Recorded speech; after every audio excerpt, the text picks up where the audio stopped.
బోధన్ మున్సిపాలిటీలో పనిచేస్తున్నటువంటి పారిశుద్ధ్య కార్మికులకు రావాల్సినటువంటి వేతన బకాయిలను పిఆర్సి వేతన బకాయిలను చెల్లించాలని అనేక సార్లు వినతి పత్రాలను ఇవ్వడం జరిగింది.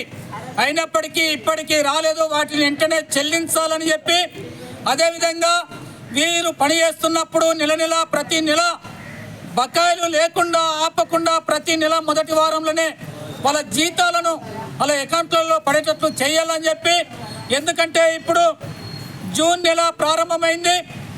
కార్మికులకు అందరికీ వాళ్ళ పిల్లల్ని స్కూళ్ళలో చదివించేందుకు పాఠ్య పుస్తకాలకు కానీ, స్కూల్ ఫీజులకు కానీ, డ్రెస్సులకు కానీ, వాళ్ళకి ఇంటికి కొనుగోలు సరుకులకు కానీ డబ్బులు లేక ఆర్థికంగా చాలా ఇబ్బందుల పాలవుతున్నారు.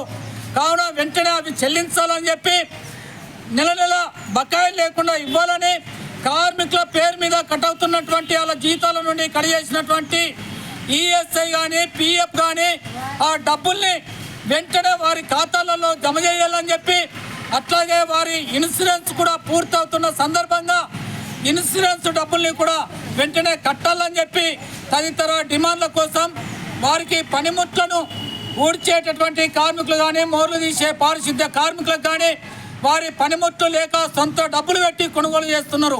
అందుకని వాటిని వెంటనే ఇవ్వాలని, అదేవిధంగా గతం నుండి మాకు కార్మికులకు సెలవులు ఏవైతే ఉన్నాయో ఆ సెలవుల్ని అమలయ్యే విధంగా చూడాలని ఈ డిమాండ్ల పరిష్కారం కోసం మేము ఈరోజు కమిషనర్కు కలిసి వినతి పత్రం ఇవ్వడం జరిగింది. అయితే వారు వెంటనే ఈ సమస్యలకు సానుకూలంగా స్పందించి పరిష్కరిస్తానని చెప్పి హామీ ఇచ్చారు.